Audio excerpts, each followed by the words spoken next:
Want my cake.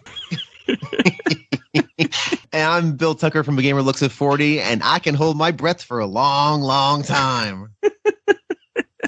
And Ken, what are we here to talk about? So this is completely, unfortunately, your idea.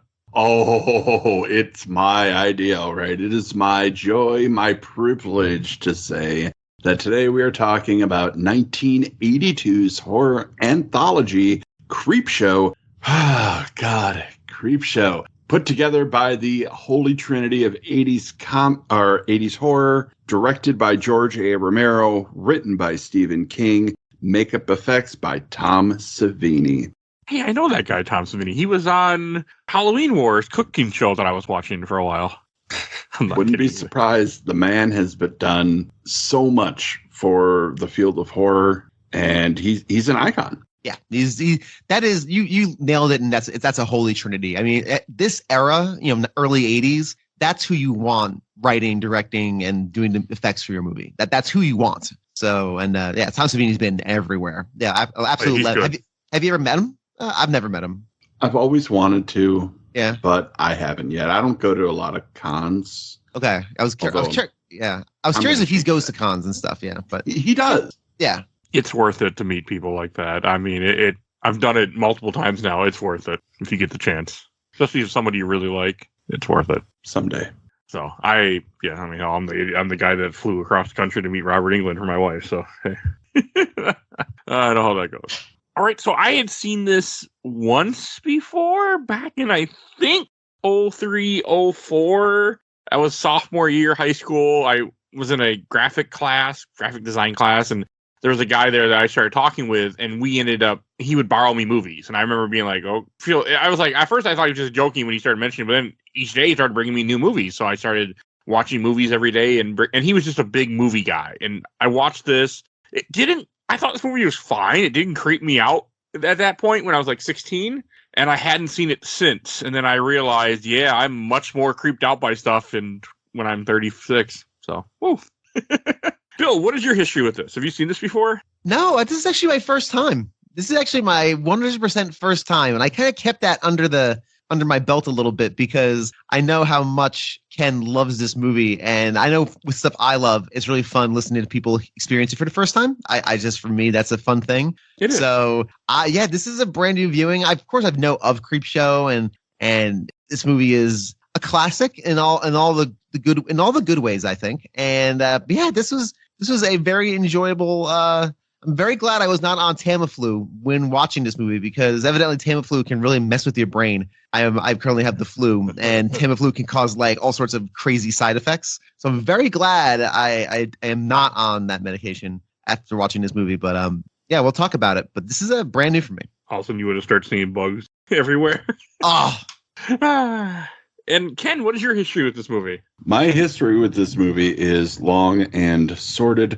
I first saw this movie at about 4 or 5, the age when you probably shouldn't. My parents were watching it on the cable channel Home Box Office, or HBO.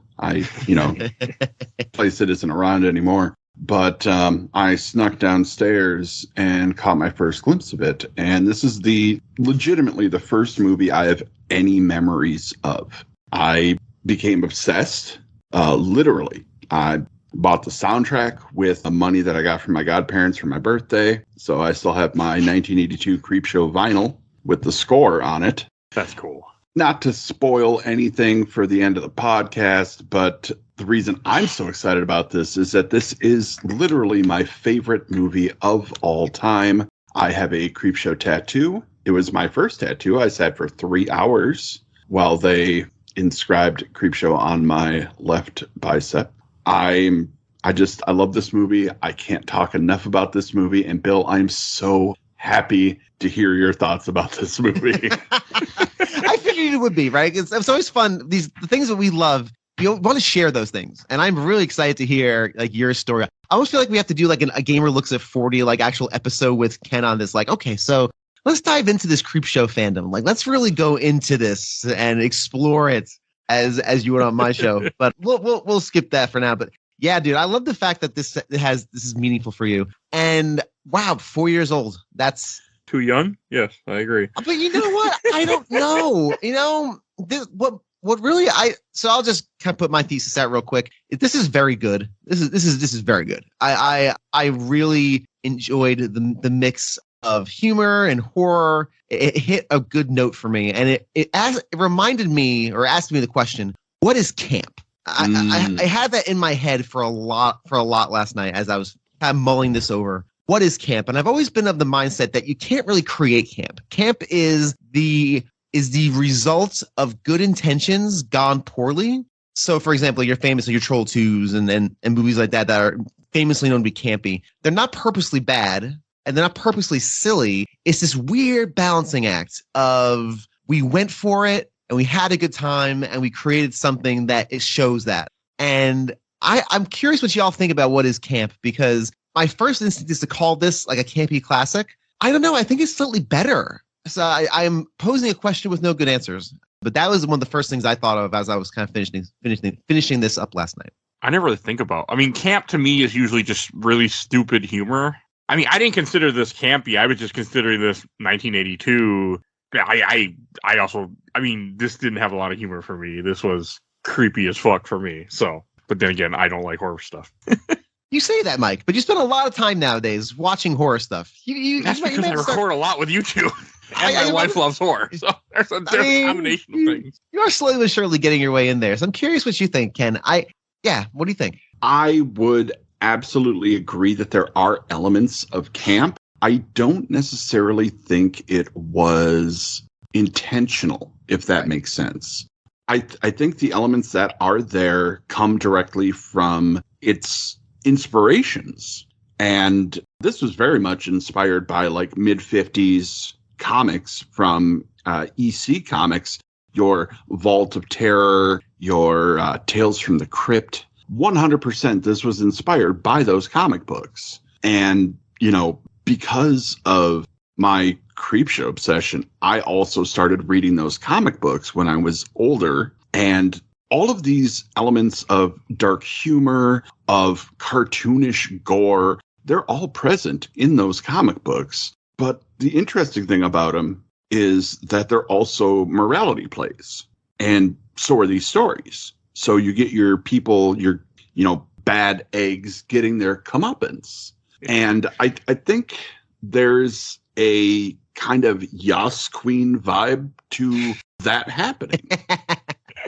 So there are camp elements, but I wouldn't call this campy. Like one character says later in the movie in one of the stories, is that camp or kitsch? And another character replies, I think it's stupid. I don't think this movie is camp or kitsch entirely. It kind of falls in between to become its own thing, really.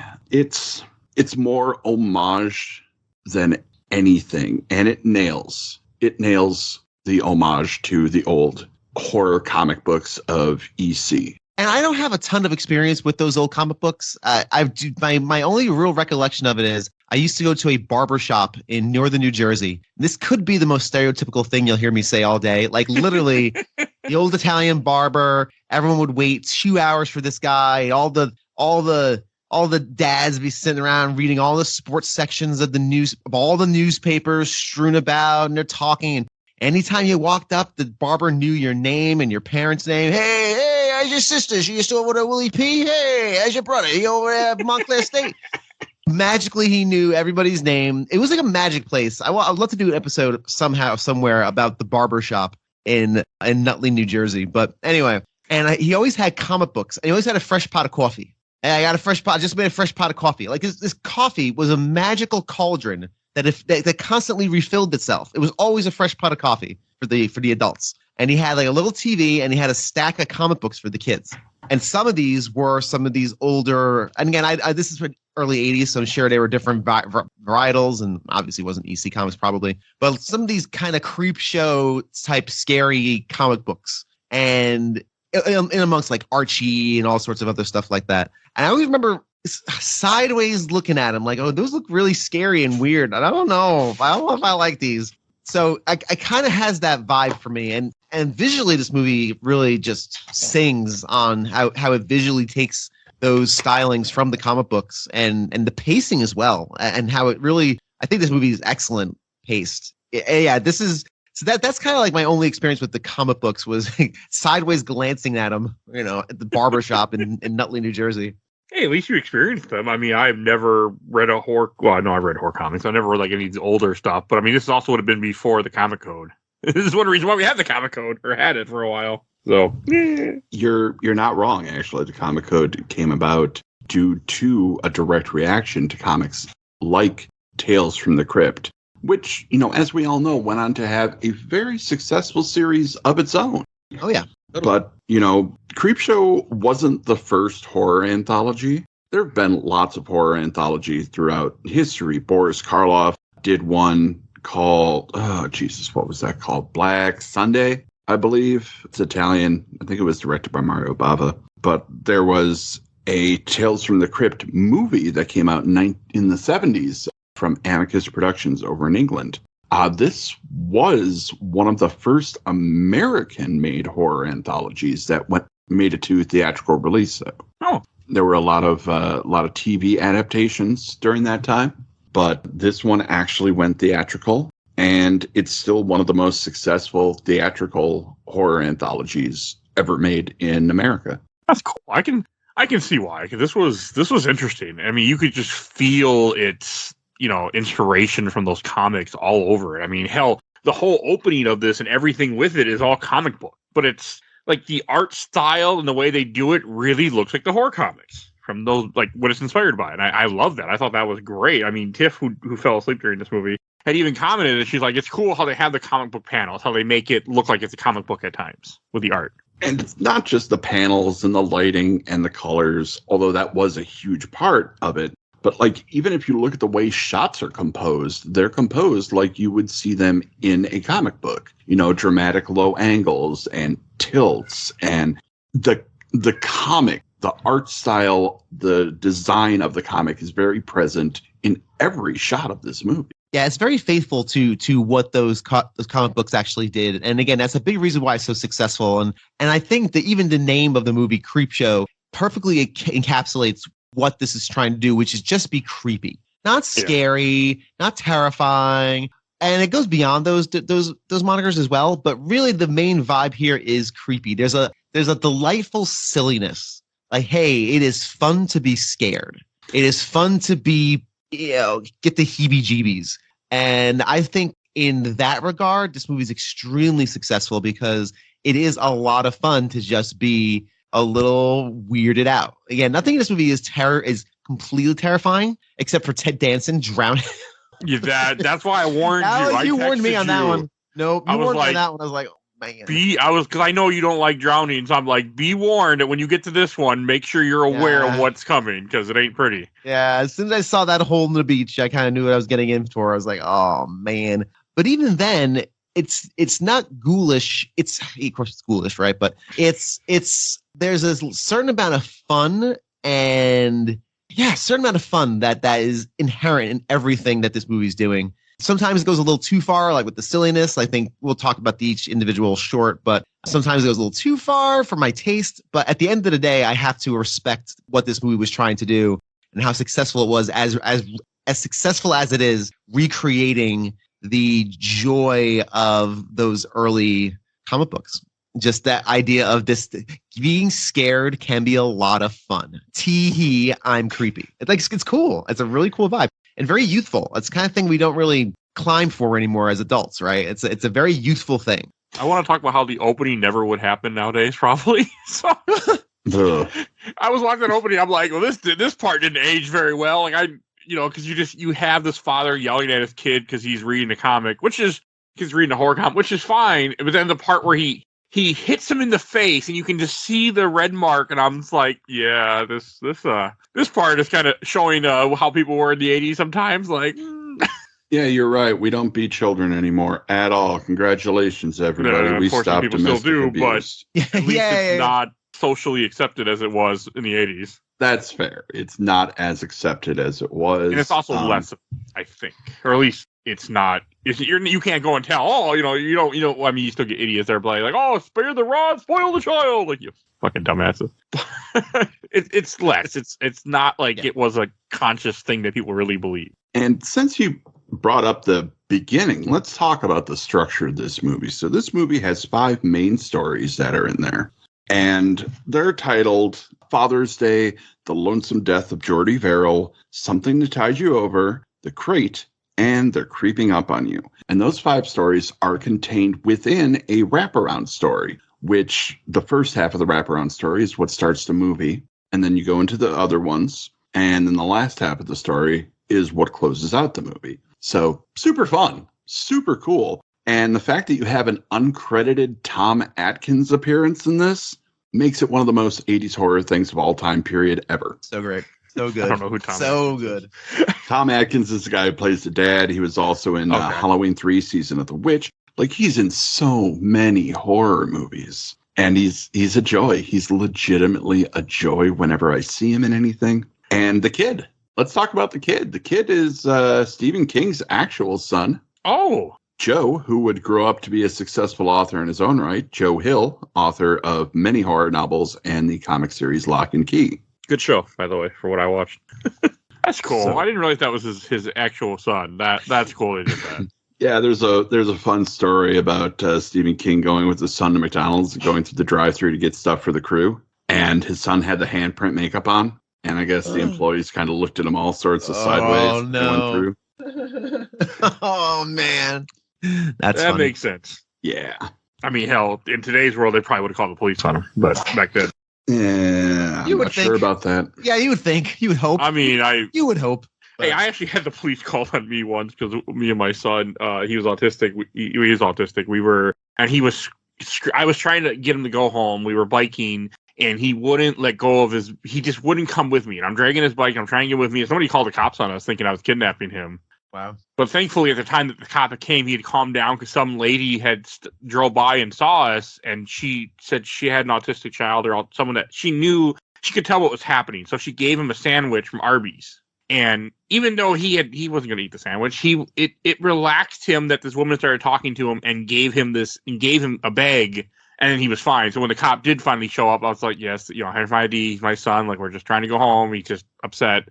But I mean, yeah, I never was upset. Like, hey, someone did the right thing. I mean, you saw something that didn't look right, and you're like, let's get people involved. Wow. It just worked out that it was not that case. It was just me trying to go home. But yeah, So I always think about that. Like, yeah, I mean, look out. I mean, you never know. I try to watch things too, and I don't think I ever call the police on people, but I do pay attention to things that look a little iffy, just to see if it's actual, like, a couple arguing or something here, a little bit more, darker. Sure. Because you just never know, people. Look out for each other. Look out for one another out there. Hey, I do my simple thing. If I see somebody stuck in the snow, especially, I will help push them out because someone stopped and pushed me out once. So I will. See? I have done that a couple times. I will help push somebody out. Awesome. You wouldn't know about that down where you are now anymore, Bill. No, that is about what snow. So it's been very chilly. It's very chilly, 55 degrees for the last for Christmas. It's been very very chilly. Yeah, I know. I put a light sweater on. When I go outside. So it's a mite inconvenient. Eat pant. It is 30 degrees Fahrenheit up here. Yeah, it's cold. No, I don't. I just a light sweater. It's fine. Nothing wrong with that. But if you guys do get below freezing, the whole world ends down there. So yes, it's the apocalypse. That's it. It's the end of everything. If it gets below freezing, we all just turn into the thing. And we just run away from Ice Station Zero. Oh, when you guys had that blizzard a few years ago, I worked at FedEx. I know up here we were also sold out of parts because people were sending parts down to Texas for people. Oh yeah. Because everything was breaking. Everything broke. Everything broke. Everything froze and shattered. On the outside, not underground like ours. Yeah, everything's outside. Because why would you bother? What do you guys think of the first short in this? This is the one that I felt was if we're gonna go with camp, this was the one that was probably the most campy of the set. This is also my least favorite and funniest of the set. Well, maybe I shouldn't say least favorite. It didn't creep me out, I should say, as the rest of them. I actually laughed a whole bunch at this one at Father's Day. To be fair, there is a lot funny about this one. It is. Oh, man. So, yes, the first short is called Father's Day. There's just a well-to-do family being very hoity-toity. And it's Father's Day, and they're celebrating. There was a murder that allowed them to have lots of money and live like kings. But this particular Father's Day, Daddy's come back for revenge.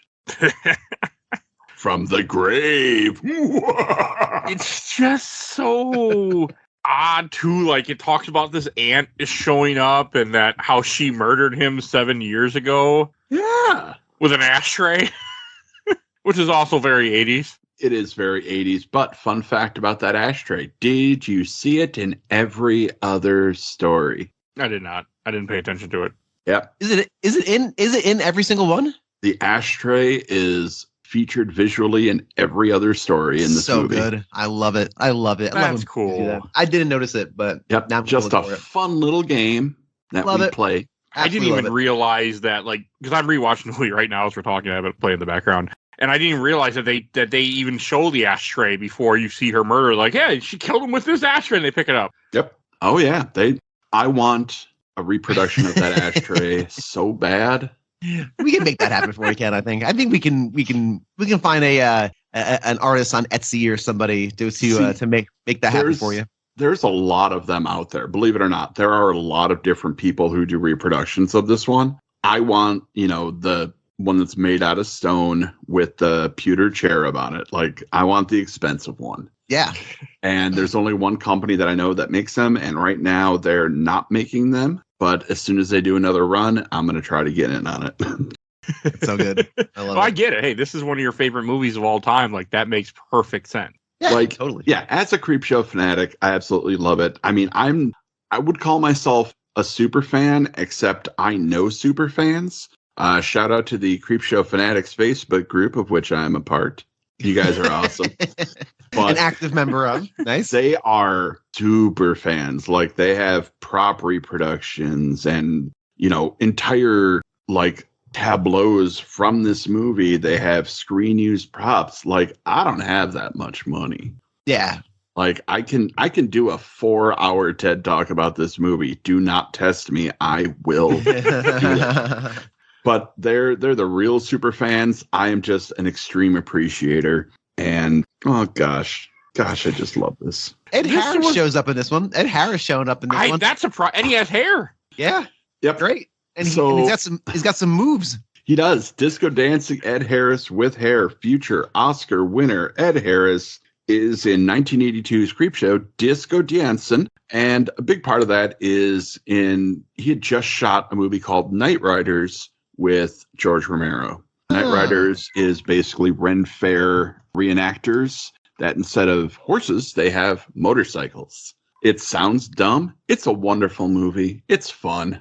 But Ed Harris was the lead in that one and came on to this one as well. That's cool. I mean, probably was just, not that, he just in the one short, so not a whole lot of filming. Yeah, like even then, like back then, he wasn't Ed Harris. Yeah, no, I wasn't famous yet. He was Ed Harris. He was a cool guy that did a movie about medieval times people on motorcycles. And then he came back to do this and then blew up and act like he don't know nobody. What I think Father's Day does very well, and what it does is creates this vibe of unsettling. Yeah, and nothing is quite what it seems. The family is unsettling. They're gleefully, evilly chatting about the murder of the father, and I think the reveal of I love creature feature makeup and creature feature effects. There's something beautiful about the entire art form. Of course, Tom Savini is a legend at it. But boy, that monster that comes out of there, the ghoul, the father, is such an incredible model. And it is an incredible effect. And again, you can look at it in 4K and be like, oh, of course. But given the setup and the filmmaking, you're totally in. I was totally in that moment choosing to believe that this monster was emerging from the grave wanting his cake. And that's such a Stephen King thing too. Yeah, it is. Such Stephen King. Not cornball. Stephen King's a corny dude when he's not a corny dude. But I don't know, just something about that whole presentation was a great mix of exceptional creature feature makeup and design and this silly, campy setup. I want my cake. Like that's chilling. And that's what Stephen King does really well too in his short stories, especially, is that chilling. It wouldn't work if it was a short or something, you know? Yeah. Like there's a good amount of joy and fun in the perversity in this story.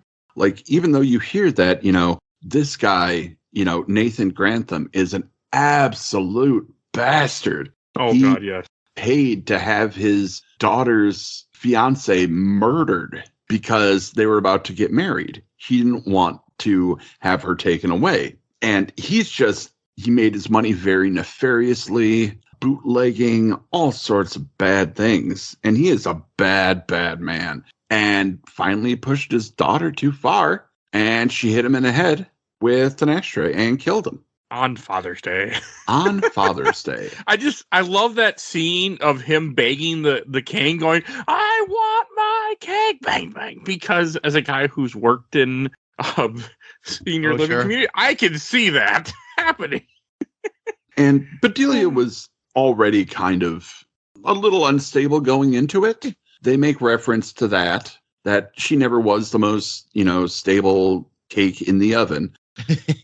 But that, once her father had her fiance killed, and compounded with the old bastard beating his cane on his chair, demanding his Father's Day cake, it just became too much. And her niece that we meet, what's her name? Sylvia helped cover it all up. Oh, it was a fall. And because of that, the family split all the money. They're all very stupid rich now. And, oh, God, it's so nice to see shitty people get comeuppance. Yeah, it really is. It really is. It really is. And it is. And again, and also what I think works really well in here too is it's kind of like when we talked about Violent Night, where it's caricatures, not characters, but that's okay. Mm-hmm. Because it's in the setup for this, it allows us just to have a lot of fun watching these people get dispatched one by one. And that final shot. And by the way, and you also mentioned this too early on, how this movie isn't all just jokes and horror. It does approach some serious stuff too. The image of Bedelia grieving, kind of, sort of, like having those long moments at the graveside where she's talking to her father and going through kind of what happened, kind of recapping a bit, and having those emotions, as heightened as they are, still is seeped in something very real. And I remember watching like, oh, wow, this movie's taking its time to really dwell on this a bit and kind of have some gravity to it. It wasn't all just silly goofiness, even though, again, it is couched in those trappings, for lack of a better term. So I thought I thought she was great. I think all the performances in this are really good. Yeah, they are. Maybe except for Stephen King, as we'll talk about. A writer, not an actor. But... I know. He's fine. It's fine. I forgive. But yeah, I think it's a good open. I like Father's Day a lot. It's just that weird campfire, creepy. Remind me of a campfire story. It's one of those weird campfire stories. My son is involved in Scouts now, and we went to a camping trip, and they were telling stories around the fire. And they're not allowed to tell the kind of stories I told when I was around the campfire. You're not allowed to do that anymore. You're really not. They're not allowed to do the skits and all this. If it's making fun of somebody, they don't do it. It's all we ever did in Boy Scouts was make fun of each other. But which is good. I'd rather kindness win out. It's a good thing. But I remember some of the kids trying to tell like a spooky story, and I'm like, you guys are not good at this. And like next time I show up, I'm gonna have a real startler for you guys. Just wait. I'm gonna have one. I'm going to purposely try to make it so none of you sleep tonight. So it was really it was a missed opportunity too, because we were camping right by an abandoned church, like an old abandoned church from the 1800s. That literally looked like it was so cool. I'll send you guys a picture of I took a picture of it. It was really cool. So missed opportunity for the kids. They're Cub Scouts. They don't know narrative drive. But I resolved like, next time we do one of these campouts, I am going to come with some fire, and we're gonna terrify children and make it so nobody can sleep. Terrify children. Yes, Because it's fun. Because it's fun. It's fun to be scared in those situations. It's fun to be put outside of your element. It is. And that's part of what works here is that this movie is so fun. Like it's a legitimate joy. Even the ending for Father's Day, when, Zombie Grantham finally does get his cake, of course, being the ripped off head of Aunt Sylvia with frosting all over it, you're not upset. You're not, terribly scared. It's a little bit of a jump scare with, a sound stinger, but it's presented cartoonishly. Like even beheaded baked good is not necessarily scary. Like, even though it happens, it's not terrifying because it's presented cartoonishly. Yeah, so it doesn't come off really. Yeah, and it really works out well. I just Father's Day was the only one that was really like, it was funny to me. Like, and these people just seem like complete garbage people, so you're not upset when they get killed. And that's something that Tales from the Crypt did a lot too. Okay, I don't know if you can believe this, but I've never seen Tales of the Crypt. Well, like the old comics, the old the show. I remember the show was on TV. The show too. Like, Tales from the Crypt was basically shitty people being punished for being shitty. It wasn't my thing. I never really watched it or ever watched it. I don't know. But I thought, Ed Harris gets crushed by the tombstone because he goes to have a drink of the random liquor he just finds in the graveyard. Goes, I'll have a drink. Then he falls. I want to talk to you about that too, because something's been bugging me ever since I've seen this movie, and it's just gotten worse and worse as time goes on. What is that? Is that zombie ghoul Jedi? Oh, I was wondering the same thing, like why it falls, because it shouldn't fall from gravity, and I thought he was originally behind it. He's not. Yeah. And he's got his arms out, so like, is he doing some force shit and pulling that headstone onto Ed Harris? I mean, I got nothing. But yeah, it's a little odd. It's the one thing that's, well, again, like, why are we, I know I was thinking the same thing, and Tiff said the same thing because she was still awake for this one. It just they wanted that effect, and they didn't care if it made sense or not. I'm not mad at it because, it set up a no-win situation for Ed Harris. If you move, you're going to miss the gravestone, but that thing's probably going to fuck you up. Yeah. If you try to avoid the shambling zombie in front of you, you're probably going to get crushed. It's a no-win situation. And Hank didn't really deserve it. No. He was because he was just married to one of the family members. He was just there, Yeah. It was his first time meeting the family. And, oh gosh, you kind of got to feel for him a little, but, whatever. It's fine. It made for a good scene nonetheless. Yeah. And the way that they, when he's like, I got my cake, and then it ends it with a comic book panel, like where everything's a drawing. That was, I love how it ends each short. Yeah, it starts and ends every short with going from, comic book art transitioning into the live version of the shot. And I love that. You don't get that enough anymore. The whole movie's presented as a comic book. But comics would have been more relevant. Well, I mean, comics are very relevant now, but I feel like they were more willing to do something like that in the 80s. It would have been more accepted than it would be now. Well, I don't think that anybody had done a movie with these style of like scene transitions and like this particular like slavish devotion to the comic book visual style before, or really after, honestly. Creepshow 3 tried. They tried a lot of things in Creepshow 3. I thought it came out in 2006. That just seems late. Yeah. There's a whole story there that I'm not going to go into, but the fans were not happy with Creepshow 3. We'll leave it at that. I can believe that. I mean, I can definitely see when you're trying to revisit something from, it doesn't feel like you're trying to pay homage. It doesn't feel like you're just trying to cash in. Yeah. So, and I'm assuming it felt like it was trying to cash in. So that brings us to our second short. My least favorite. I think the dumbest one of the five.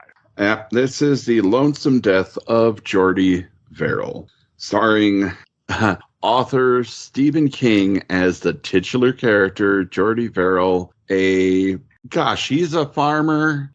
He's trying. He's trying to make a go of it. I would say dim-witted, maybe, would be dim-witted, yeah. Maybe. Yeah, he is very much the Maine, like from the state of Maine son of the soil, Yeah. salt of the earth. You know, he's trying to make a go of it, and he just doesn't have great luck in life. This doesn't have good luck. Just can't spell luck without BAD, I think is what is the quote or something along those lines. Yep, you spell that kind of virile luck, B-A-D. Boy, oh boy, is Stephen King just having an absolute blast in this performance. God. It's so campy, so just stupid, but it worked. Oh my God. This is not a kosher performance because that is 100% ham. Yeah. Oh my God. Oh, it is. But again, this is probably what I love about the second feature or the second short is it's such a simple premise, and Stephen King has always been exceptional at that. And that's actually what works in a campfire story. Simple premises that are creepy, delivered the right way, makes for a really fun campfire story. And that's what this is. And this is a very, you know what's going to happen from the minute you see the grass start growing. And it's sold off the fact of excellent pacing. I think of all of them, I think all the movies, of all the shorts are well paced. This might be my favorite as far as pacing goes because it does so much with such a small premise, and it really relies on leading you through it and also having this just very, very entertaining, if not tragic, lead character undergoing this situation. Oh, 100%. Very tragic. When you get little boils on the tips of your fingers, don't just suck on them obsessively. Don't do that. That's not a good thing. Well, he does it immediately from the time he burns himself. When he touches the meteor, he puts his hand in his mouth, and I'm thinking, oh, you're fucked. Like, right then and there, like, you just, whatever, you know, you just put it inside your body, whatever the hell, you know, came from outer space. Like, yeah. So he has a meteor crash land in his yard and immediately starts thinking of what he can do to get, you know, how can I make this work for me? It's like I think you should leave me, you know, how can I make money off of this? Because I really wanna. Because, like, he has an intact meteor in his yard. Yeah, that's a big thing. And he just wants to sell it to the college. So he's got to cool the sumbitch off. And luckily, his neighboring institution of learning has a meteor department, and an actual department where they do nothing but meteors. Yep. They only want the whole ones. They don't want a half meteor. And again, these performances are so fun and out there and outlandish and just gleefully, joyfully bizarre. Oh, God. Like, big shout out to there's like, okay, Jordy Verrill is the only character here, but he fantasizes about other characters, and his interactions with them are just absolute joy.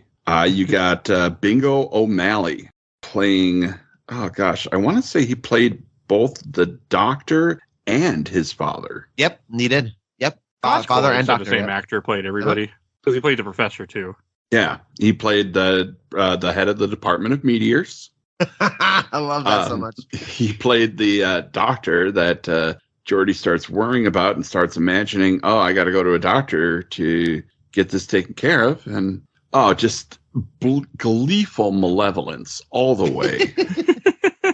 You know, Bingo O'Malley, what up? You brought like when he pulls out the big butcher's knife. He's like, to cut the fingers off. Except looking at it, you just cut the whole hand off because it's on the palm of the hand too. So yep. But things start sprouting on Jordy. He gets some of the liquid that was inside the meteor on him, affectionately called meteor shit. I did find that funny too. And he just starts sprouting. Just plant matter starts sprouting from his fingertips and everywhere that he's touched with this liquid. And it just keeps getting worse and worse. It's kind of sad too, because this is a character that you feel bad for because there's no reason to, not like him, really. Like in Father's Day, they're all shitty people. It doesn't upset you when they get killed. Jordy's crime was curiosity and not knowing better. And that's just, I don't feel good about it, but it was still a very interesting story. And the dark turn it takes, obviously dark turn, but the turn where he actually has to commit suicide in order to free himself of it, that is a very, very effective bit of real horror, like real praying to God, please let my luck change just this once. Ugh, that is a very scary and effective way to close it. It definitely does like a 180 tonally when he gets to that point. But it's effective. I mean, he takes the bath and then he has the vision of his father saying, "Don't get in that water." And then the next scene you see of him the next day is him completely covered in moss because water makes this moss grow and cover everything. It's hard. I did not remember that part when he grabbed the shotgun. I'm like, oh, and he just takes his own life. I'm like, I was not expecting that. Yeah, it is probably one of the darkest stories, like the endings, really. Yeah. When they're all fucked. The whole world is done because of this meteor. Because they even say, oh, we're going to get a whole bunch of rain the next few days. Like, and you Castle see how County's water turns so green overnight. Yeah, like they're all screwed. Oh, so what did he mix? At one point he grabs vodka. What did he pour that into? It looked like milk. And I was like, what the fuck? Nope, that was a pitcher of orange juice. Oh, orange juice. Okay. My boy made a screwdriver. That makes sense. I was going to say, why the hell you poured it in milk? But all right. The one thing that really bummed me out, though, was that he's, sitting in his easy chair watching old school wrestling, which was just, oh, God. Watching Bob Backlund versus the Samoas. Oh, my God. Oh, that took me back. It was awesome. But he was drinking a bottle of Ripple. Yep. Ripple was Fred Sanford's favorite booze from Sanford and Son. And I've always wanted to try Ripple, like even as a young child. Like, I was like, I really want to try that, but I've never been able to try Ripple, and they don't make it anymore, I don't think. But it's always going to be one of those. I missed my chance. They do not make it anymore. It is not I don't believe they make it anymore. It's fortified wine. Yeah, it's basically Mad Dog 2020. Yeah. Yeah, exactly right. Never drank it, but I remember it. It's not the same. But they did a good job on the special effects of him just having more and more moss every time you see him. Like, they did a really good job on that. Yeah. And, I know Stephen King gets a lot of crap for his acting in this, but I think he kind of nailed the performance. I think without Stephen King, you don't get this level of sympathy with Shorty. Because I feel like nobody else could approach the line of Simple Jack, but not step over it. Yeah, see? I'm not going to say the full line. No, we're not going to say the full line. But, like, he's just shy of mentally disadvantaged. Yeah. Like, he's just this side of the line. And, oh, gosh, you feel bad for him. And his way of just evoking the lines and bringing out the, damn it, I just want something good to change in my life. Like, he pulls that off so well. He just needs a break. And this is not the break that he wanted.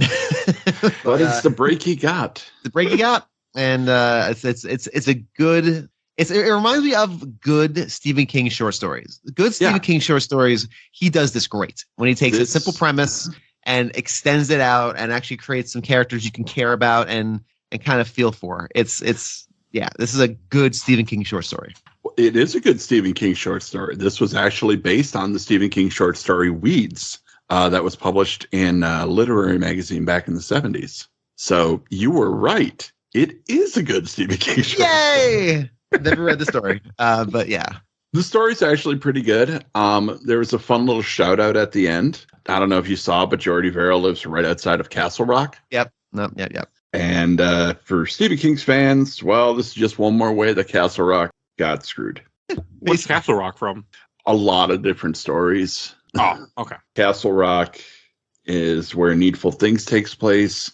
God, what else? Dead Zone had flirtations with Castle Rock. Cujo, I think, just happened outside of Castle Rock. Was Under the Dome Castle Rock as well? I don't remember. I haven't read Under the Dome in a long time, but like Stephen King has it in for two particular towns, Castle Rock and Derry. Yeah, I know Derry. Yeah. Everybody knows Derry. But Castle Rock also had that Hulu show. Yep, yes it did. 2 series of Castle Rock. Good show, actually. But yeah, this the tragedy was the second story. And I think after the joy of Father's Day, it's a good downshift. Yeah, totally agree. Oh, this one was hard for me. What's it? This the top. It's not great. What's it called again? Something to tide? Something to tide you over. Oh, Story. what a pun. What a pun. Fun fact, in the original script, this was supposed to be the fourth story, not the third story. But after some feedback from test audiences, they swapped this and the crate. Oh, okay. I get that. Yeah. This is in the comic hardest book, this is actually the fourth story. So, that's cool. yeah, it's fun. This one's hard. So this one, as actors you might recognize, Ted Danson, Leslie Nielsen, and Leslie Nielsen playing a serious role. Oh, not even just serious. He's a bastard. Oh, God, yes. Oh, Not great. I love him. And I have never been more proud to share my birthday with the man as I was when I saw him in this. Nice. Yep, Leslie nice. Nielsen, born February 11th. Big fan. Big fan. Very nice.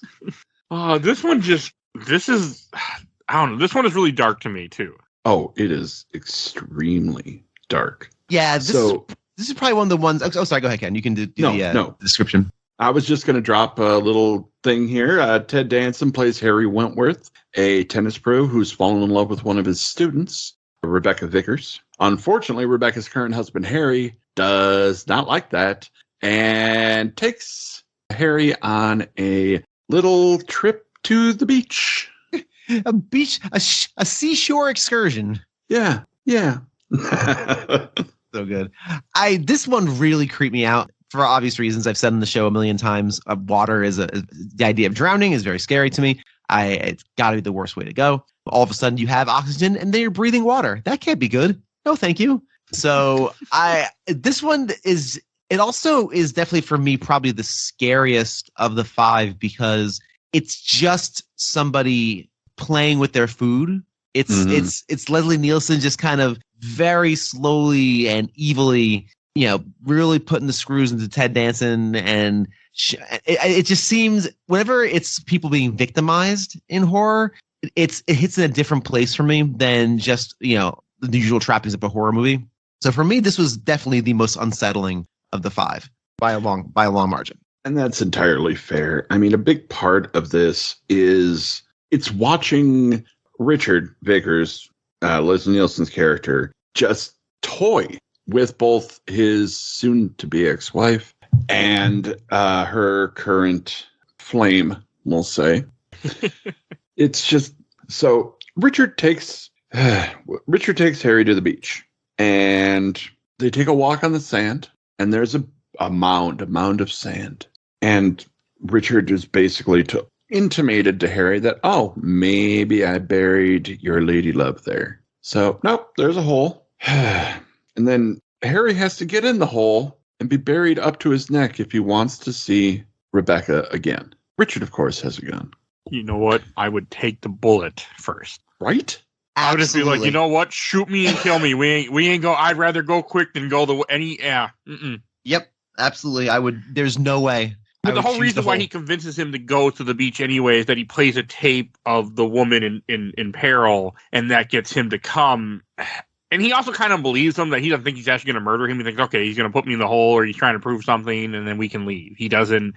I don't think he completely believes what's coming. No, he's definitely not ready for it. And once he's buried up to his neck in sand, Richard produces a TV and plays a videotape, a VHS recording. Oh, wait, no, at this point it's live. Yeah, it's supposed to be live. The live feed, yeah. Yes, a live feed of Rebecca buried down the beach, slightly lower or below, slightly more below the tide line, who is the same thing, but now has waves lapping at her face. No, like this at all. And may I say also too, I do really like the setup of Leslie Nielsen as the ultimate villain because he's the guy that comes over your house and gives you unwarranted tech advice. And I know this because I was that person. I've been that person in my past. I'm not afraid to say we all grow as people. Yes. Wow, these cables, you really should tighten these up. You're not getting the best signal quality out of your. I guarantee you, I have fiddled with other people's equipment and gear in their home. Wow, really? You're not using shielded cables this day and age? I mean, I don't know. So yes, that is the ultimate villain, Leslie Nielsen fiddling with your with your electronic Well, I was components. just thinking when I rewatched this, when Ted Danson has a shovel, he has a moment where it's like, you know what, you could maybe disarm her, you might take the bullet, but it's better than what's coming.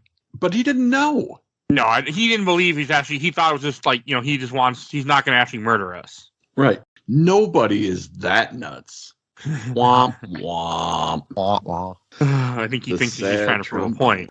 Oh, gosh. Well, he even tells him, all I want to do is incapacitate, knock you out, and then you can go see Becky. Yeah. It's completely, a lie, but... Is it, though? Well, I mean, is it? He wants death, not... He gets what he was promised. Yeah, just not the way he was expecting. And, like, Leslie Nielsen, the big thing that is so disturbing about his character is how much fun he's having. He's laughing. He's, chuckling, doing, one-liners. He's having a ball. He absolutely is, yeah. Destroying lives of two people because somebody tried to take what was his. What a shithead. Gosh, I hope something bad happens to him. And it sure does.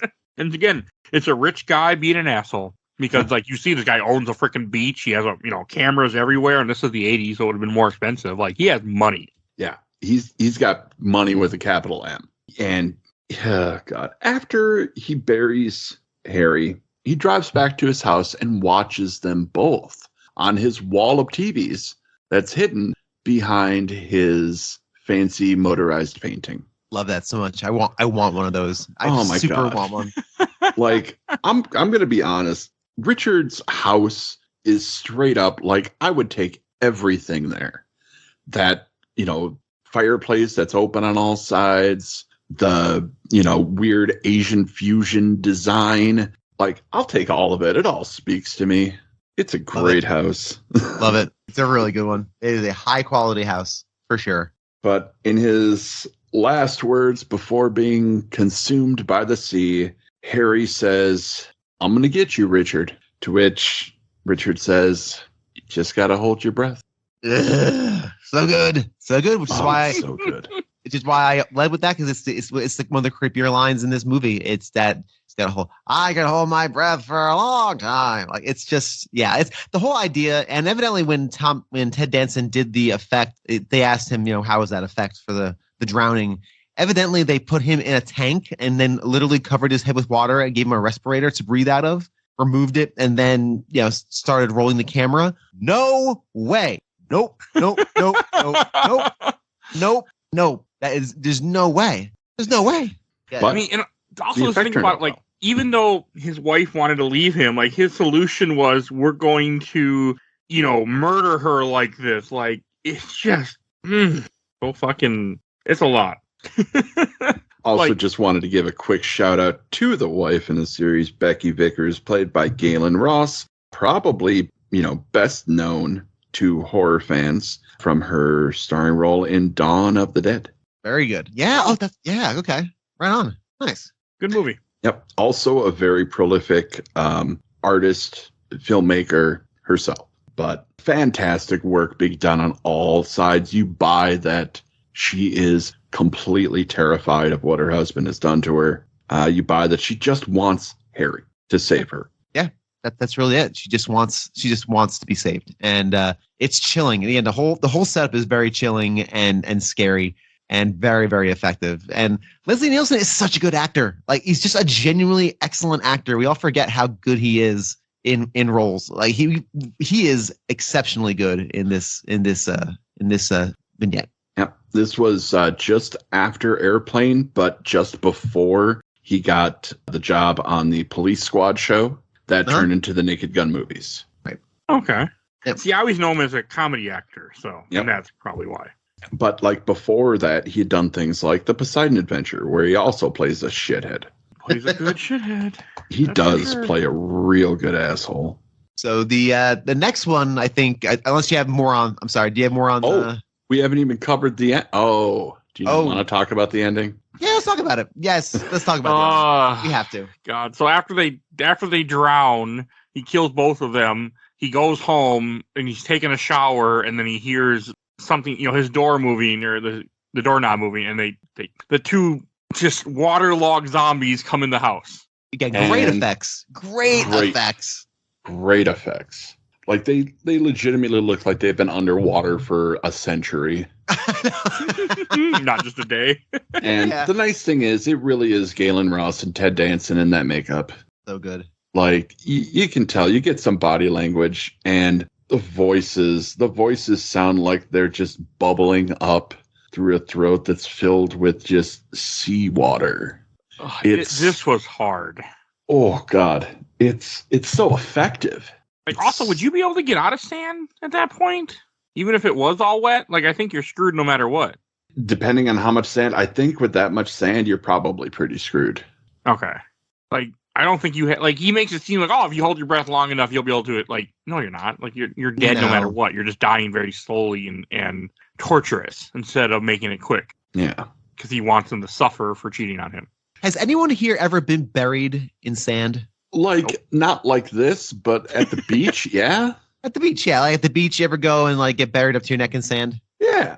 Yeah. Like, you're laying flat on the ground. Nobody puts you in a hole, but... No, but I've been in situations... I've never personally, but we used to do that with like our cousins and such. We'd go down to Jersey Shore and we would dig a big old hole. And they would sit in the hole and we would bury them up to their neck in sand. And we'd all have a hearty laugh. And you cannot escape that. That's you. Sand is heavy. It's not... It's if you get enough of that in there, especially since he was standing upright doing it, like that's a lot of weight on your body. He's on his knees. Was he on his knees? Yeah, he was on his knees, and that's even worse because you don't have the leverage. You have no leverage. Yes, that's right. Because I was thinking, as you know, Leslie Nielsen was evilly speaking to him, like, so if you start to like wriggle, like make small movements in that sand, you might be able to loosen it. It didn't seem too packed. Once it got wet, forget it. That's it. Once it's wet, it's cement. You're literally now. He makes it act like once it gets wet, you'll eventually be able to break free. No, that's the exact opposite of, I think, how that's supposed to work, Leslie Nielsen. That's the trick. I don't think you can. That's the telling you something so that you have a slight sliver of hope before the ocean takes it away. Yep. Because I want to watch you suffer even more. Yeah, it's just salt water just tastes, salty and terrible, and here you are just no. Salt water dries you out because it's salt water, and it's just it's a horrible way to go. Yeah, I can't imagine. I feel like there's no way I would have gotten that hole. I'd been like, you know what? I'll take the bullet. Yeah. I would just started running. Something. But Harry and Becky take Richard to the beach, and they give him the same treatment, buried up to his neck in the sand, and Richard has lost his mind by this point. Yep. Well, I mean, seeing your people you just murdered come back and grab you probably doesn't help the situation. Yeah, no, it doesn't. It's not great. But his last words are, "I can hold my breath for a long time," and the water starts creeping in on him. End story. Perfect way to end the story. Oh, it's so fucking creepy. I was unsettled. I was unsettled after this one. I was like, I might take a break. That's why I warned Bill before we started before he watched it. I'm like, because I know Bill doesn't like drowning, the idea of drowning. So nope. I was like, yeah, this is up there. Well, fortunately, we're going to get out of drowning and into something much more terrifying. Let's talk about academia with The Crate. I like this one. This is just a great story. Quick plot rundown. A long-suffering professor is burdened with a troubling discovery underneath the stairs, and in it lies quite possibly the answer to most of his problems. That's a quick and dirty rundown. Perfectly said, sir. Perfectly said. I think first off, we got to talk about the cast for this one. Oh, geez. Yeah. I only recognize one guy, and I don't know his name. There's so many great people, though. Like, you got Hal Holbrook as Henry. And Hal Holbrook is just veteran of stage and screen. He played Mark Twain on stage for so long that it's almost impossible to imagine him being somebody else. If you ever have a chance, see his work as Mark Twain. It's great. He played Deep Throat in All the President's Men. He is a distinguished dramatic actor. And here he's a distinguished English professor. You got Adrian Barbeau, who I do believe was split from John Carpenter by this point, but I'm not entirely sure. But she's also a veteran of horror films herself. Quite the scream queen. From her appearance in Wes Craven's Swamp Thing, John Carpenter's The Fog, and this, and just a bunch of other great people. You got Fritz Weaver as Henry's other professor friend, Dexter Stanley. Gosh, like Robert Harper as a grad student. He went on to do some great dramatic work as well. Specifically, like, Once Upon a Time in America, War of the Roses.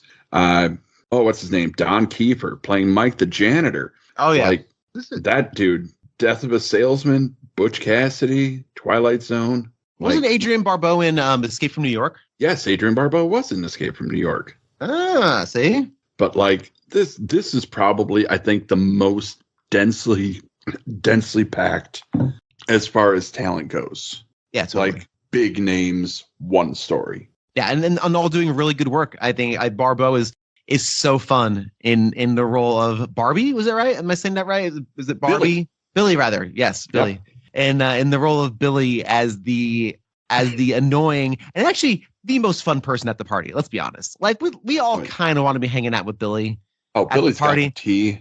I didn't like Billy at all in this. but at the party of a bunch of stuffy intellectual types. The square root of pi is square root of pi. Oh, yes, she's out there. I love academics. I have books. I am learned. Everything I own is made of mahogany. Yes. She's like, hey, let's get hammered. All the booze is free. Oh, God. Yeah, she was just a nut. I wouldn't want to be married to her, but she's definitely be a fun hang at a party. Like, hey. And she's just so mean to her husband. Like all the time, she's just cutting him down, and like it does a good lead up to what's coming. Oh yeah. Oh, and her husband is Henry. Henry is played by Hal Holbrook. Like he's an English professor, but he's not really great at departmental politics. He's not really great at like standing up to her. He just kind of takes everything, and it sets up like a really interesting Walter Mitty-esque dream world that he lives in, where he kills her a couple times. Just has these fantasies about killing his wife because she's the worst. Yeah, happens.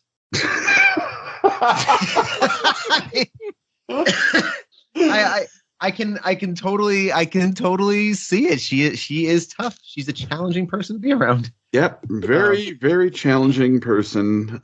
We can put it that way. But she's just too much. She's just a horrible person. Like in that case for him, she's very mean. Yeah. But Henry's friend Dexter Stanley, played by Fritz Weaver, gets a call from a grad student. Well, from a janitor who found something underneath the stairs. It's a box. A box from, oh gosh, anybody remember the year? 1836 or something? 18 something.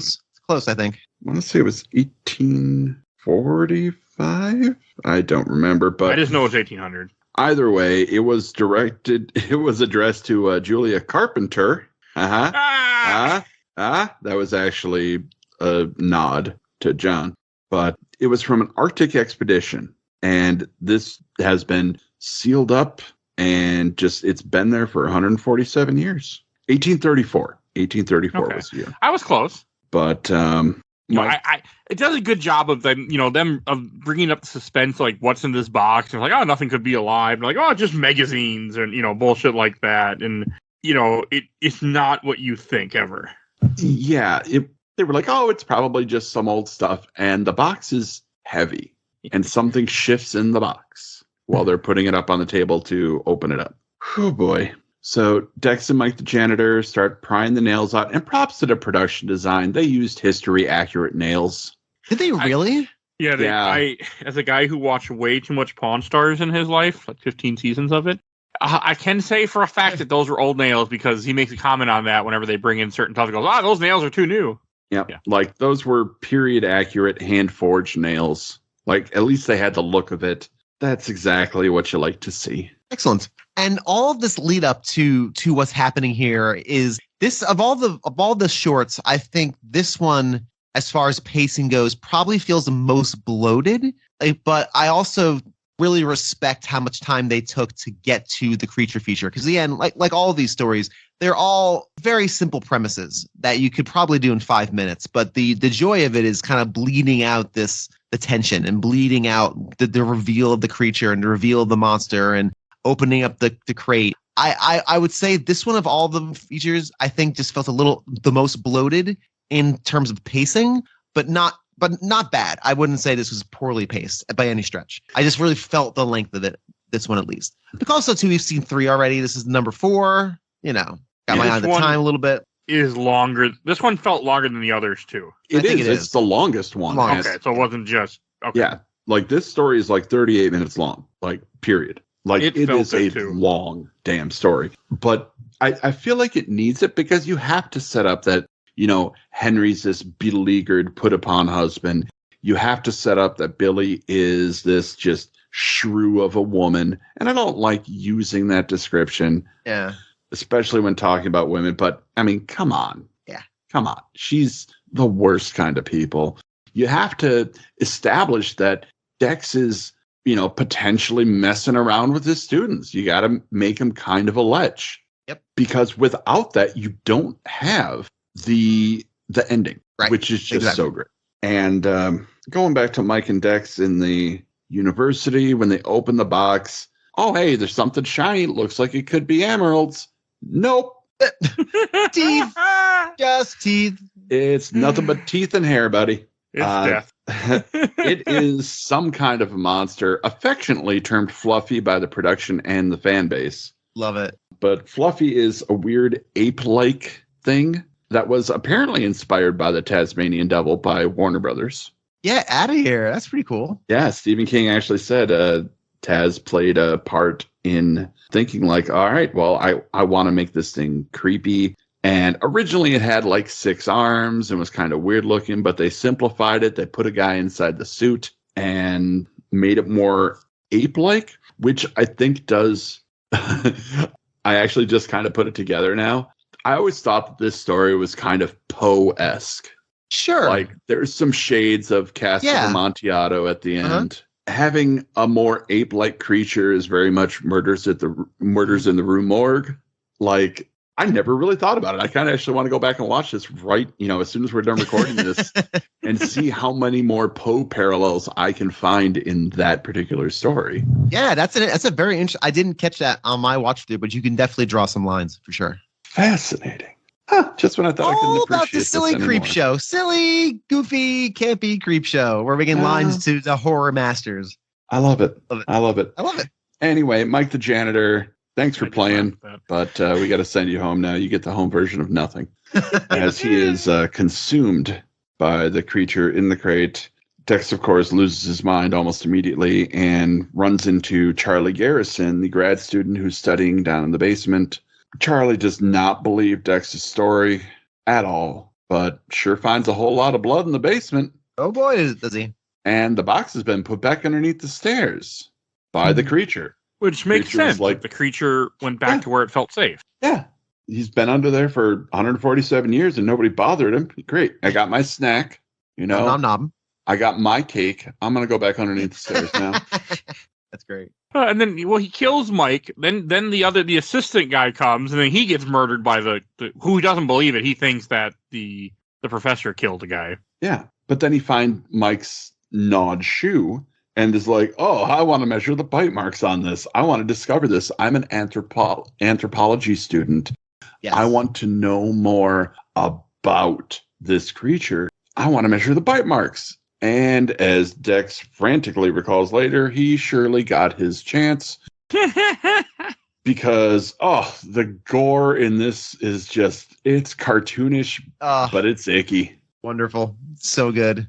Like Fluffy takes a chunk out of his face, complete with teeth marks and just kind of dragging away hunks of flesh. Yeah. It hits good. Extremely effective. And again, just really solid in execution. And it looks great. It's just wonderful. Just gave me all the smiles, Ken. I was all in, all on board with this one. So great. I love it. But also when the guy gets pulled into the crate, or the arm does, it made me really think of Jurassic Park. It just did. Yeah, sure. I can see that. Help me! fine. Just the way it was. It just, and just his arm. Well, then his whole body goes in later. But Shoot! Oh man, this could have used Muldoon here. Muldoon would have had this shit locked down in like 5 minutes. But you don't have your game wardens. All you have are college professors. Yeah, you don't have guns. You don't have weapons. I mean, but what you do have is a seriously pissed off English professor. And please. Jesus Christ. I mean, he leaves a note, but it's because I saw so eventually the other professor comes and tells his friend like, hey, this terrible thing happened. What are we gonna do, or what am I gonna do? And he drugs them, and he writes a note to Billy, completely lying, knowing exactly what would get her attention to get her to come down, and making it, be like, oh, he slept with some girl and he attacked her, and oh God, it's terrible. Like exactly what would get her attention. What a Machiavellian plot of revenge. Very involved. Oh my God. Like the wheels are just turning as soon as Dex starts talking about it. You can see Henry has plotted everything out almost perfectly. And it is a very literary way of revenge. Like I made a reference to Poe's Cask of Amontillado earlier, and this is basically what it is. Oh, come here to see this thing. I lied. There's nothing waiting for you here but death. Yep. And Henry sure does get Billy to come to the university. Sure does. I was amazed that she actually shows up. He almost kind of dares her. Like he knows exactly what to say to get her to come there. I need you, honey. I need you, honey. You know how I am. I'm completely useless without you. You got to come and help me figure this thing out. Here's some tea about somebody you already hate. And he's already established that he's kind of a lech. Well, this time he went too far, and there may have been some sexual assault. It's just enough just to get her interested, and the whole plan is just to murder her. Yep. But not murder her, so you're not guilty of the murder, even though you technically committed. You were close enough to involved in the murder. Look, as an English major, you live in the margins. All right. English majors like make their living looking outside of things, interpreting things, coming to conclusions based on what something means, what something could mean, opening up lines of new thought, critical thinking. Henry's just doing what comes naturally to people who are trained in the literary arts. That's all.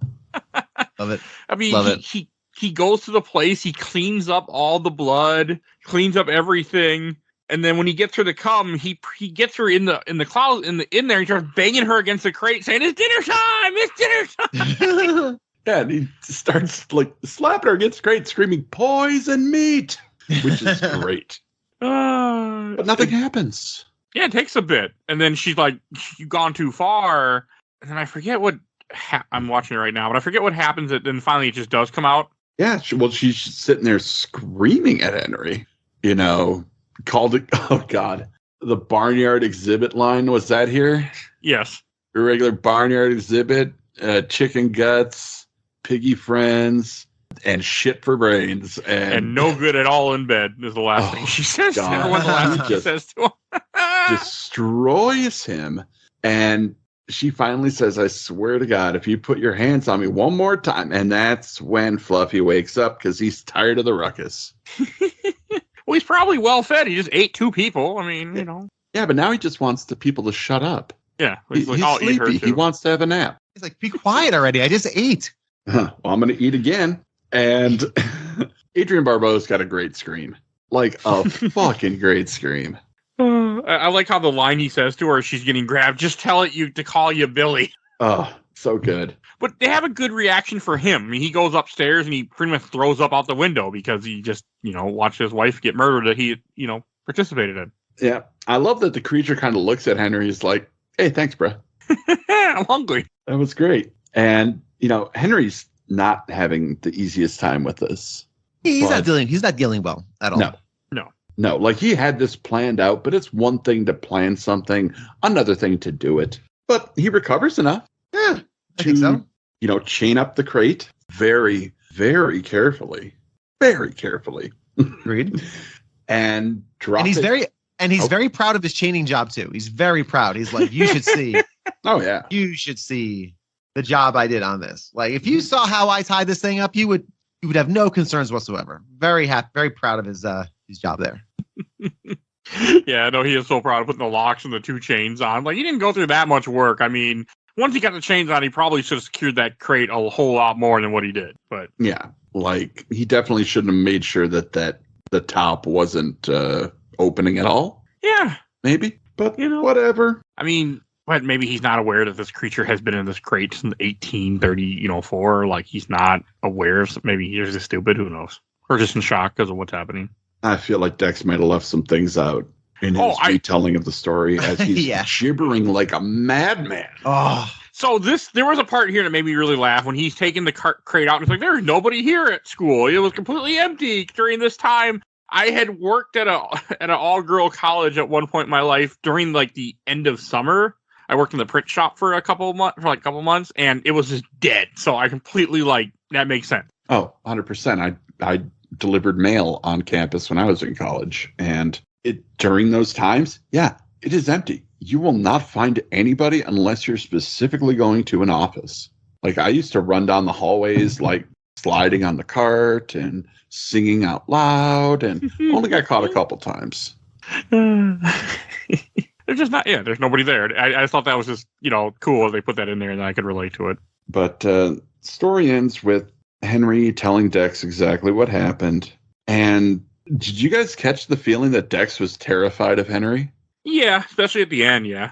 Yeah, because it's like, he's like, oh wow, like this is horrifying. I'm afraid of this man now. How calm he is after he just essentially committed murder. They have 3 dead bodies that are gone. Well, 2 human beings and Wilma. That was almost my line when I opened too. That was almost my opening line. Wants to play chess now. He's like, yeah, we'll just play chess every week. Yeah, which I'm happy. I'm happy for Henry. Good for him.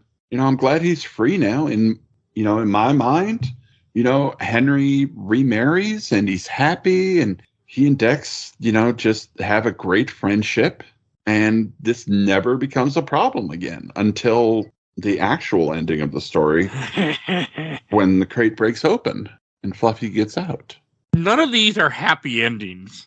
No, none of them are all are. Terrible. There's always a lingering concern after the story ends because, like, oh, what happens next? And God, I wish there would have been direct sequels to these stories, but I also don't want them because they're perfect as they are. Yeah, it's not. I mean, it's the anthology type thing of an old, what I'm assuming an old horror comic would have been. Just here's your creepy story, and that's the end of it.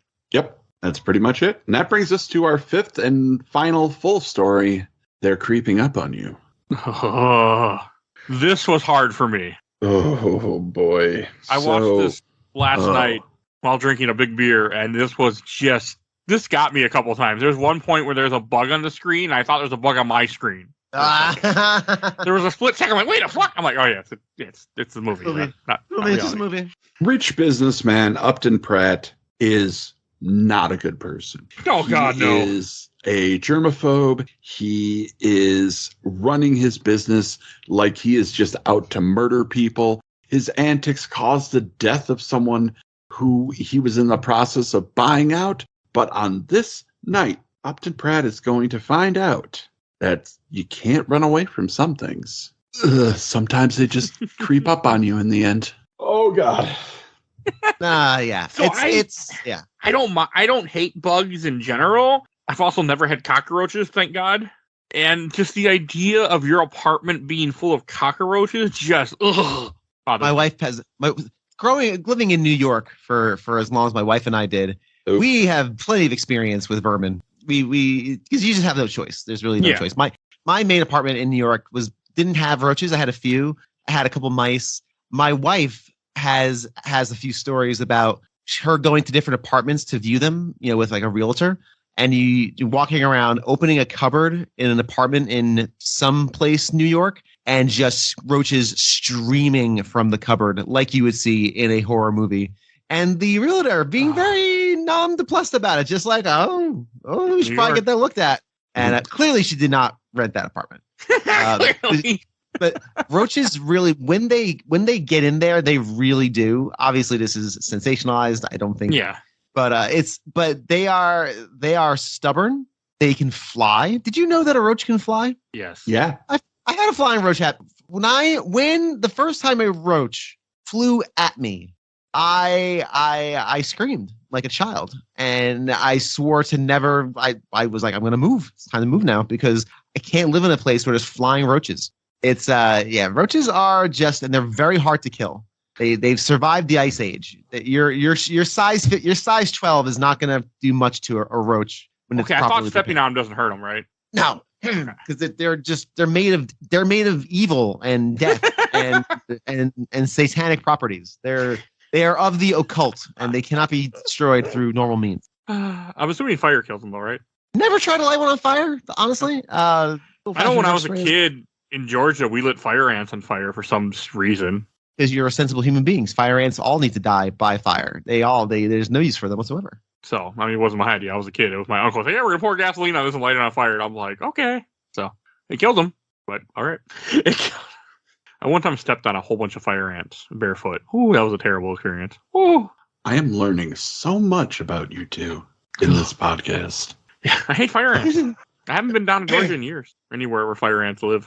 I prefer to stay in the cold places where they don't thrive. They don't live. Little bastards. But no, I've never had cockroaches. To go back to what I was saying, I did have bed bugs once. That was a terrible experience. I did have mice for a while in my house until I figured out where the hole was and plugged it. Now I've been mice free, even though I have 4 cats that did nothing. But now I'm mouse free. I caught them all in it. I have traps set up. But but just roaches in your apartment just remind me never to live in New York, Bill.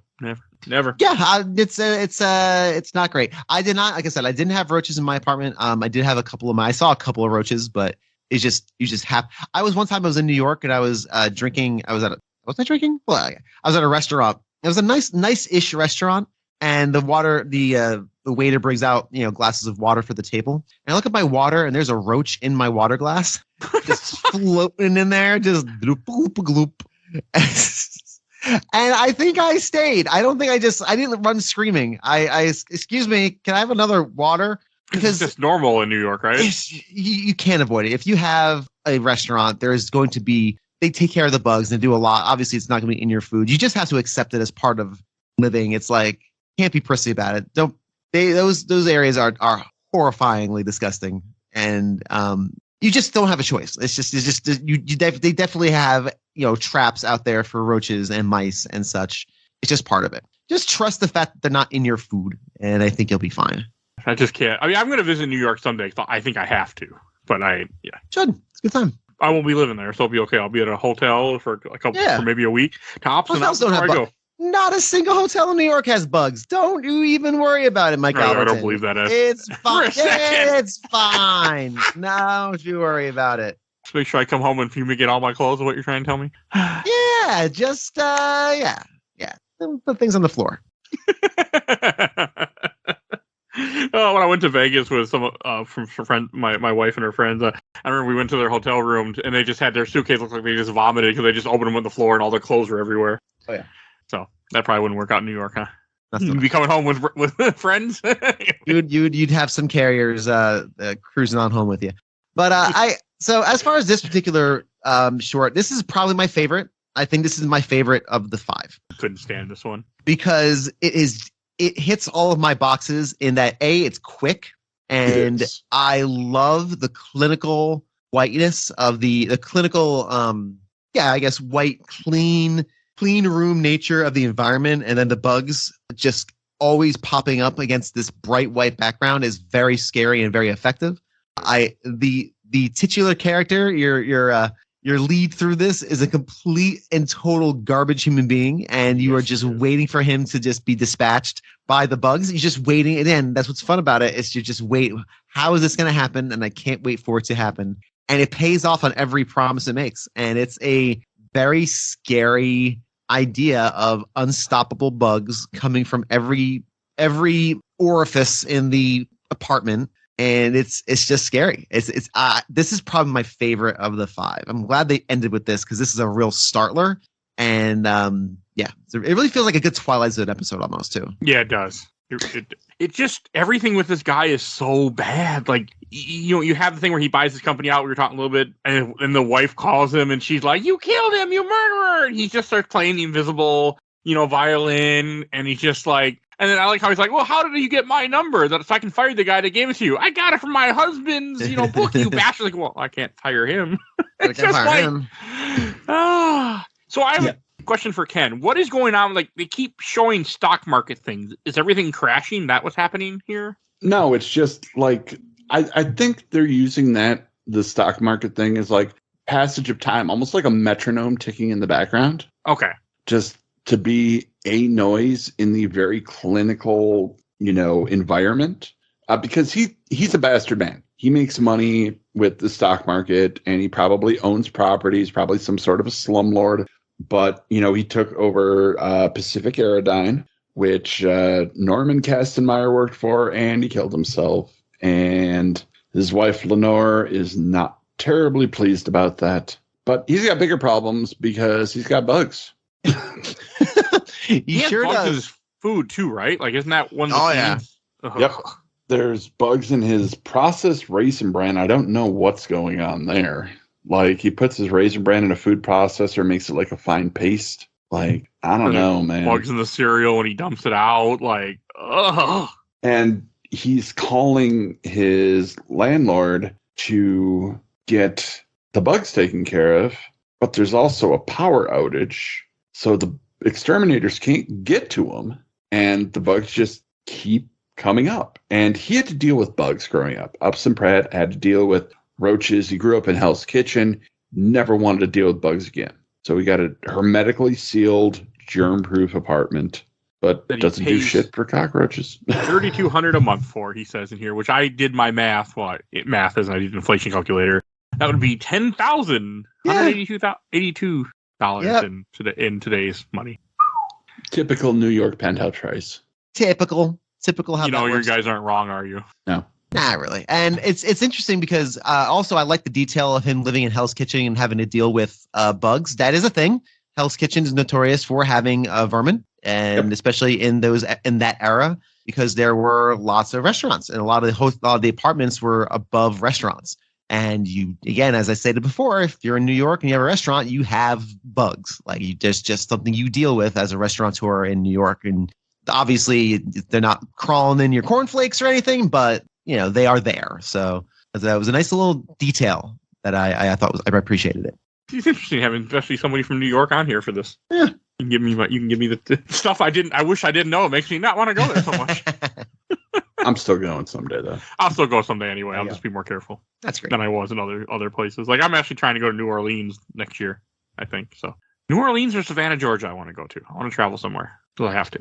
No, this is that spray, I guess the bug spray does kill them. If they get enough of them on it, or they get enough of it on them, yeah.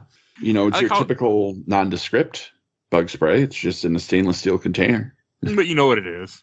I didn't want to pay licensing to somebody. That's fair. When everything blacks out and all of a sudden even way more bugs come, that part was like, ugh. Well, if there's one thing we know about roaches, is they don't like the light. They scatter when the lights turn on. Yes. I didn't think about that. So it makes sense that even though he's seeing so many, once the lights go out, there's even more. And they start pouring in. So he has to get away from them. And he goes into his sealed bedroom and punches in an electronic code. There's an airlock on the damn door. Yep. So he's safe. No worries. Until he lifts up the sheet. And there's a bunch of bugs. Whole bunch. Not good.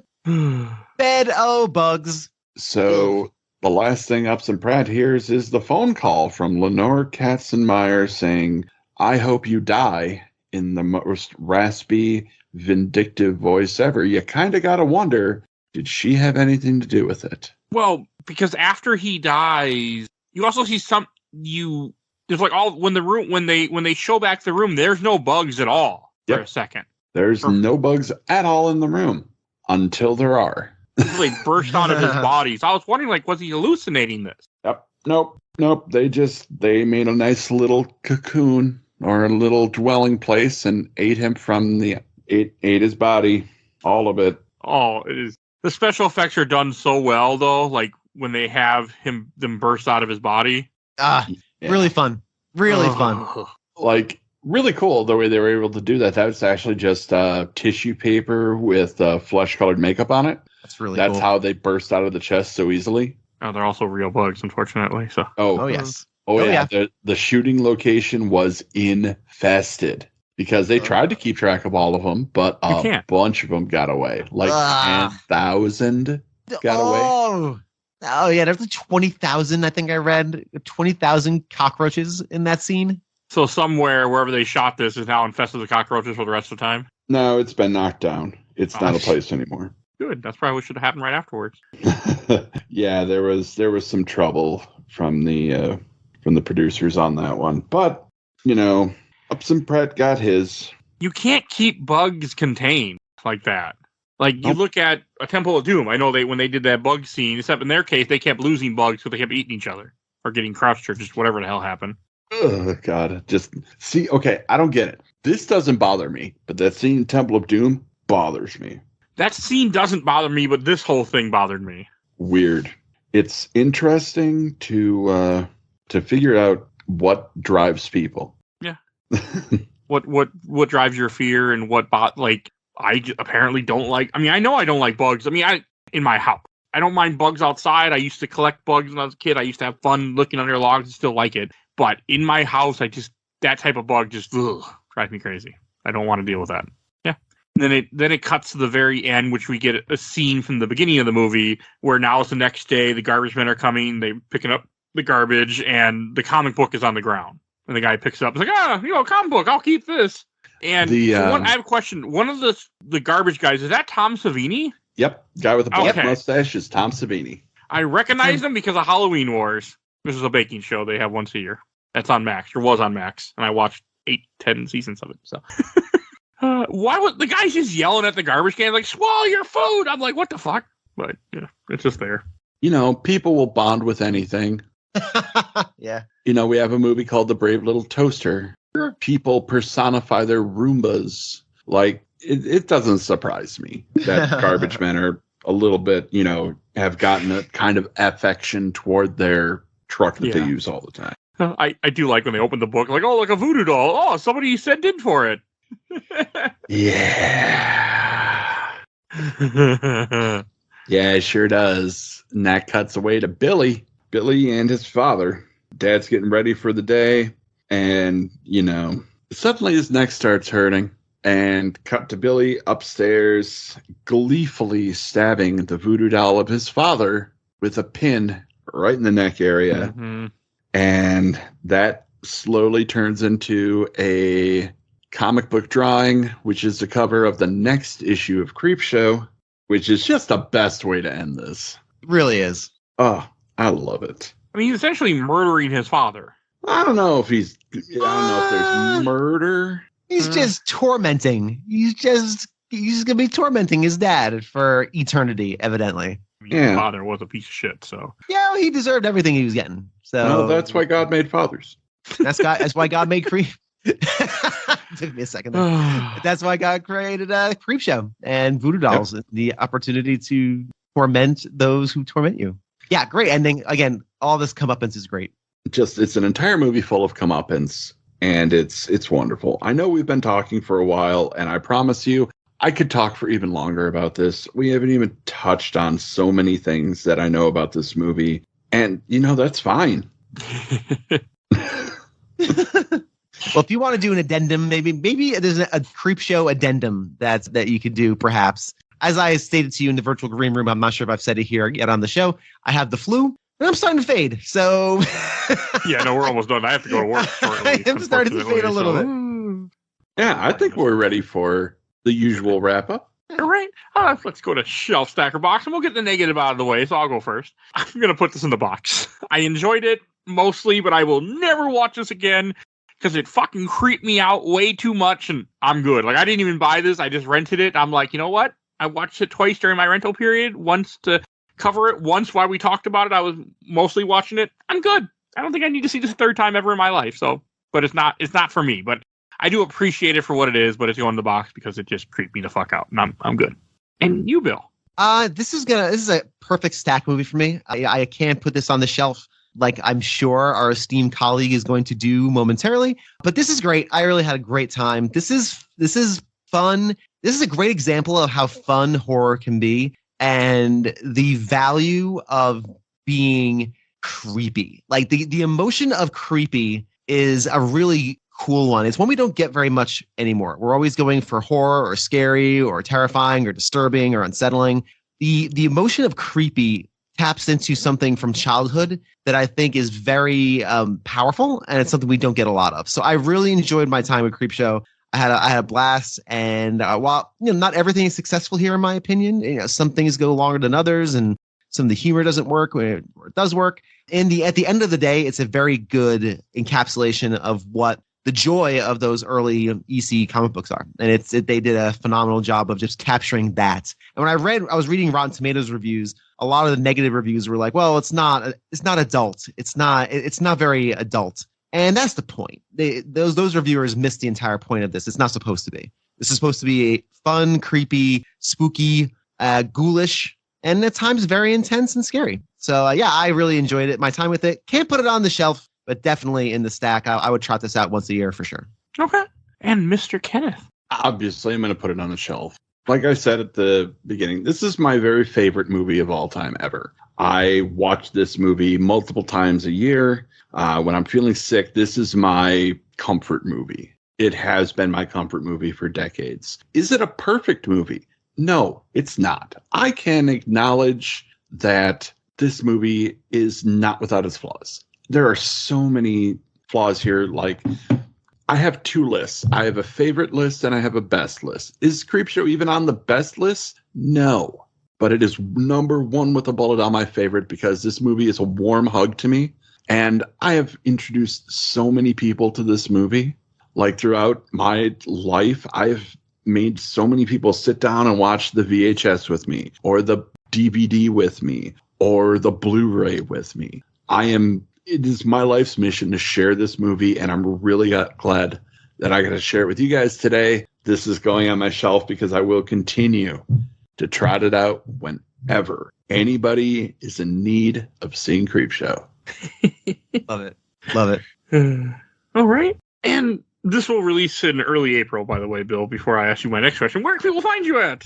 Early April? Not April, Creepshow. sorry, early February. Early February. Okay, I was going to say early April. Boy, oh boy, you're really building up the backlog. I do a podcast. But no, this is early February. No, that's fair. I do a podcast entitled The Gamer Looks at 40. By the time this releases, I will still be on hiatus, but the hype train will be rolling for the return on March 4th. The show is currently on hiatus. It's allowing me to take a little bit of a breather, of which, of course, I just get sick. So my body's like, oh, great. This is a perfect opportunity for you to get ill. But yeah, no, it's a show that's a nostalgic romp through different eras of video games, and different game series and systems. We'll be opening with a couple of, hopefully really cool interviews in March. Are going to be one-on-one, and then we're moving into Final Fantasy. We'll be doing a full series on Final Fantasy. It's going to take probably about 2.5 months, 3 months. And then we're going to roll right into Metroid and probably right into the Wii, which I find to be a fascinating piece of hardware that doesn't get as much love as I think it deserves because it didn't do a lot to deserve that love in the first place. Yeah, it's so A Gamer Looks at 40. There's lots of back episodes. Check them out. And thank you as always for the opportunity to plug. Of course. And I also want to give a shout out to my awesome intern outro courtesy of Helena at Hell Hasphere. You can follow her on TikTok, Instagram, Twitch. You'll see a link to her link tree in the show notes. Definitely go check her out. Want to support the show? We do have Patreon. If Little Dog vote in our Patreon polls, we have one every month. So, and you get to affect the show and you help me out. So, two great things. And if you please join our Discord, you'll see a link in the show notes to that. Join us. You can chat with us, suggest things for the show, answer questions, because I do post some questions, comments there every month also. So definitely go do that. Please, and then please follow us on Facebook, Instagram, Twitter, Blue Sky, Threads, TikTok, Squirrel videos, and YouTube, audio only. But we are all those things. You can follow Games My Mom Found. And I think that's everything I need to say. So we will see you guys all next time. Bye, everybody. Bye. Until next time, kiddos. Mike, turn your games down.